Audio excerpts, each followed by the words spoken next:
నమస్తే. తమాషా చేసిన తప్పుడు వార్త. రచన శ్రీ కాంచనపల్లి రంగారావు గారు.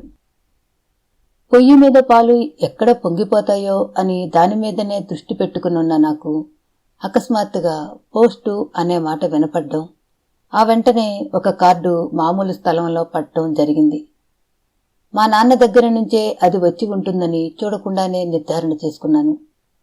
ఎంతో ఆతురతతో తీసి చదివాను. నా దృష్టికేమిటో అందులోని విషయాలు ఏదో విపత్తును సూచిస్తూ ముఖం వెలవెలపోతోంది. ఇంతలో స్నానం ముగించుకుని వస్తున్న నా భర్త, సరు, ఏమిటలా దిగాలుపడి కూర్చున్నావు? ఇప్పటికిప్పుడు అంత వేదనకు కారణం ఏమి వచ్చింది అన్నారు వింతగా. నేను మాట్లాడలేకపోతూ ఆ కార్డు చేతికి అందించాను. ఆయన చదివేసి తిరిగి నాకిచ్చేశారు. పాపం, ఎంత పనైంది. అయితే నీవు వెళ్ళవలసి ఉంటుందే. నీకు 3 మేనత్తలున్నారు కదా, అందులో ఇప్పుడు చనిపోయినది ఎవరో సరిగ్గా రాశాడు కాదు మీ నాన్న అన్నారు. అదేమిటండి అట్లా అంటారు? 3 మేనత్తలుంటే మాత్రం క్షయరోగంతో బాధపడుతున్నది మా కమలత్తే గదండి. దాని విషయంలో నాకెప్పుడూ బెంగే. ఎంతో దూరంలో లేకపోయినా పాపిష్టిదాన్ని. మా కమలత్త బ్రతికి ఉంటూ ఉండగా వెళ్ళి చూడలేకపోయాను అంది. నీవు ఇప్పుడు వెళ్ళక తప్పదనుకుంటాను అన్నారు. నా ఉద్దేశం తెలుసుకునేటట్లు, వెళ్లడం మంచిదని చెబుతూ ఉన్నట్లుగా. పరాయిదటండి, సొంత మేనత్త చచ్చిపోతే నేను వెళ్లకుండా ఉంటే బాగుంటుందా అని అంటూ ఆ కార్డు తీసుకుని నేను ఒక్కరితోనే బయలుదేరాను, ఇల్లు జాగ్రత్త అని చెబుతూ. ఆ కార్డులో ప్రియమైన సోదరి 14వ తేదీ బుధవారం చనిపోయిందని మా నాన్న రాశాడు. ఇవాళ 16. అప్పుడే పోయి 2 రోజులు. నాకు ఈ ప్రయాణం ఎంతో దూరంలాగా అనిపిస్తోంది. పోతులు బండి అయినా ఇంకా నయం. ప్రతి స్టేషన్లోనూ ఆగటం, ఏవేవో బస్తాలు పెట్టెలు ఎక్కించుకోవటం, దింపుతూ ఉండటం, ఇట్లా మూలుగుతూ ఆ రైలు నడుస్తోంది. ఎట్లాగో మధ్యాహ్నం 3 కాకముందే నేను దిగవలసిన స్టేషన్ వచ్చింది. అక్కడ నుంచి మా కమలత్త గ్రామానికి కాలినడకన వెళ్లవలసిందే గాని ఆ నాటు త్రోవలో ఏ బండి వెళ్లదు. త్రోవలో తెలిసిన ముఖాలు ఏవీ కనపడకపోవటం ఒక విధంగా మంచిదే అయింది. లేకపోతే ఇంకా నా నడక ఆలస్యం అయ్యేదే. సూర్యాస్తమానం అయినా ఇల్లు చేరుకోలేకపోయేదాన్ని. ఆ గ్రామస్తులంతా చాలా మంచివారు. కనిపిస్తే మాత్రం ఈ చావు వార్త చెప్పి తమ దుఃఖాన్ని అంతా నా ముందు వెళ్లపోసుకుని నా మీద పడి ఏడ్చేవాళ్లే. నేను మా కమలత్త ఇల్లు చేరుకునేసరికి ఆ తలుపు సగం తీసే ఉంది.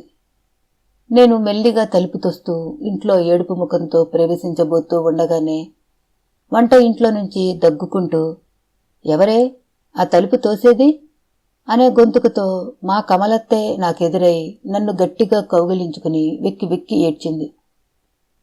మా చెల్లాయి అంటే నీ రెండో అత్త మరి లేదు, అది బ్రతికి ఉంటూ ఉండగా వెళ్ళి చూడలేకపోయాను అని ఏవేవో తలపోస్తూ ఏడుపు సాగించింది మా కమలత్త. ఎట్లాగో ఓరడించి శాంతపరచడానికి ప్రయత్నించాను. ఇక్కడికి మరో 4 స్టేషన్ల దూరంలోనే ఉన్న చనిపోయిన మా విజయత్త ఇంటికి వెళ్లడానికి నేను మా కమలత్త ప్రయాణం అయ్యాం. త్రోవలో కమలత్త ఎన్నో సంగతులు చెబుతూ దుఃఖించింది. ఊరుకో కమలత్త, ఒంటరి దానివి, నీకు వెళ్లి చూడాలని ఉన్నా ఎట్లా వెళ్లగలవు? బాగా డబ్బు మనుషులు ఉన్నా అది వచ్చి నిన్ను అప్పుడప్పుడు చూస్తూ ఉండటం సబబుగాని నీ వంటి దానివి ఎట్లా కదలగలుగుతావే అని కమలత్త మనసును సమాధానపరిచాను. నీవు చెప్పిందంతా నిజమేనే. అయితే అది మాత్రం ఎట్లా కదలగలుగుతుంది చెప్పు? దానికెప్పుడు అతిమూత్రం, మధుమేహం, ఈ సంకటాలతో బాధపడుతుంటుంది. ఆ జబ్బు ప్రవేశించిన దగ్గర నుంచి ఎక్కడికి వెళ్లటం మానేసింది. ఎప్పుడు మందులు, ఇంజెక్షన్లు అవి తీసుకోవడంతోనే దాని జీవితం అయిపోతోంది అని మా కమలత్త తన సోదరి విజయను సమర్థించింది.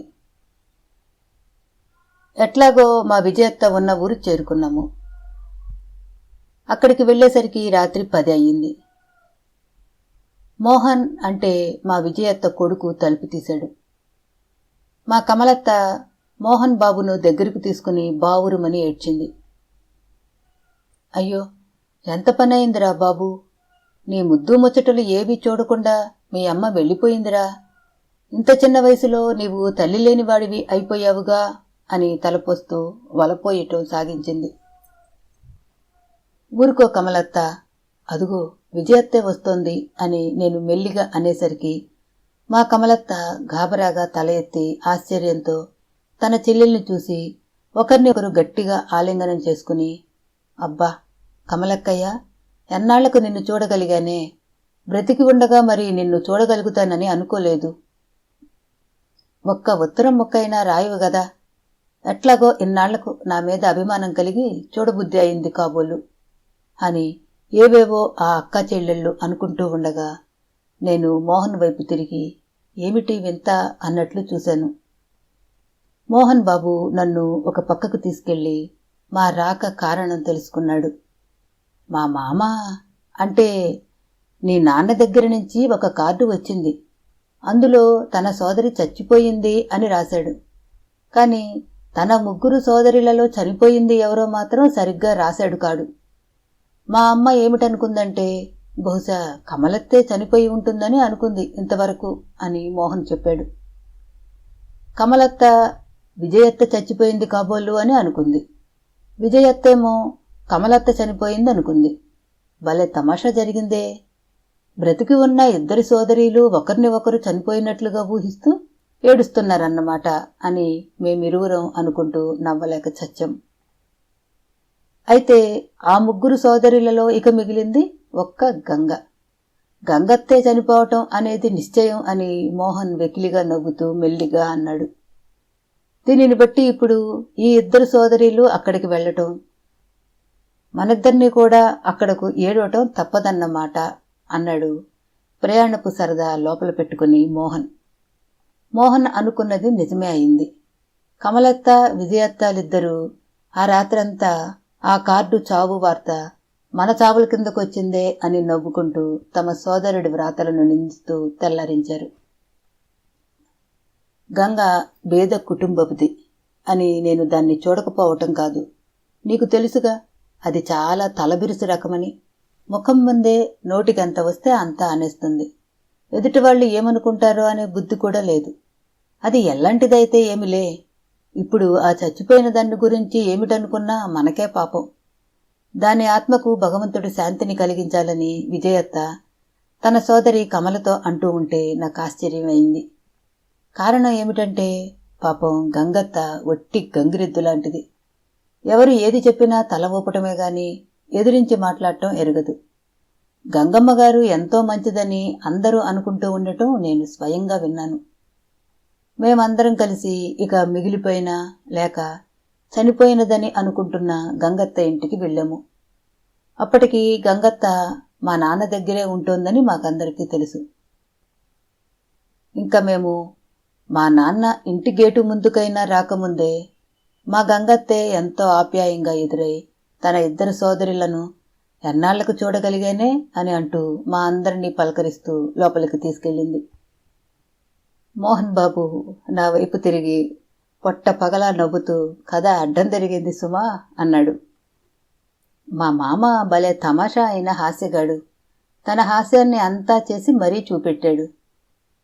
కాని మన అత్తలందరినీ దుఃఖపెట్టే చావు వార్త ద్వారా ఈ 3 సోదరులను ఒకచోట సమావేశపరిచాడు. ఇందులో ఏ ఒక్కరూ చావకపోయినా మనం మాత్రం నవ్వలేక చస్తున్నామే అన్నాడు మోహన్ నా వైపు తిరిగి. నేను మా నాన్న తమాషా సమర్థించాను. మా నాన్న కార్యవాది అయిన హాస్యగాడు కనుక ఈ చావు కార్డులో కొంత నిజం ఉండి ఉండాలి. లేకపోతే ఇంతటి అబద్ధం సృష్టిస్తాడా? దీనికి ఏదో కారణం ఉండి ఉంటుంది. మా నాన్ననే అడిగేస్తే అసలు సంగతేమిటో బయటపడుతుంది అని నేను అంటూ ఉండగా మా 3 అత్తలు మా నాన్న ఉన్న గదిలోకి వెళ్లటం, మోహన్ బాబు నేను కూడా వాళ్లను వెంబడించటం జరిగింది. అప్పుడే వచ్చిన న్యూస్ పేపర్ ముఖానికి అడ్డంగా పెట్టుకుని మా నాన్న చదువుకుంటున్నాడు. మా అందరి రాక చూస్తూనే కళ్ళజోడు కొంచెం పైకెత్తి సహజ హాస్య వైఖరితో ఓహో, చాలా ఆశ్చర్య సమావేశంగా ఉందే ఇదంతా అన్నాడు నా ముఖం చూస్తూ ఏమీ తెలియనట్లు. మా అమ్మ తన ఆడబిడ్డలు ముగ్గురిని, నన్ను, మోహన్ బాబుని చుట్టూ దగ్గర పెట్టుకుని పట్టజాలని వేదనతో ఎంతో మదనపడింది. ఆ కార్డులోని చావు వార్త మా అందరి కలయికకు కారణమైన మా నాన్న చేసిన పనికి, అఘోరమైన హాస్యానికి ఎంతో ఆశ్చర్యపోయాము. మొదట్లో అందరము అసలు విషయం తెలియక ఎప్పటికప్పుడు ఎంతో దుఃఖించాము. ఎట్లాగో మా నాన్న తన సోదరిలా అందరి సమావేశం ఏర్పాటు చేయగలిగిన ఆ తెలివికి సంతోషించాము. నేను వ్రాసిన కార్డులోని చావు వార్త ఎంతమాత్రం అబద్ధం కాదు. నా భార్య అయిన రుక్మిణి యొక్క అక్కగారు ఈ మధ్య గుండె జబ్బు చేత అకస్మాత్తుగా చనిపోయారు. రుక్మిణి తన సోదరి చనిపోయిన ఈ వార్తను మీ సోదరులందరికీ వ్రాయండని నన్ను కోరితే నేను రాశాను.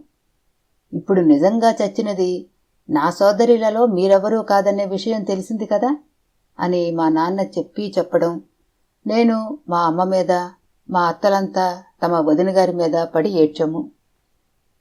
ఈ డొంక తిరుగుడు దుఃఖాల ముఖాలు అప్పుడు ఎట్లా ఉన్నాయో అని మీరందరూ అనుకోవచ్చు.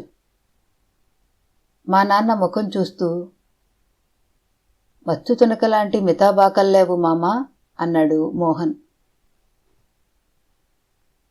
తమాషా చేసిన తప్పుడు వార్త. కథ సమాప్తం. మళ్ళీ కలుద్దాం. సెలవు.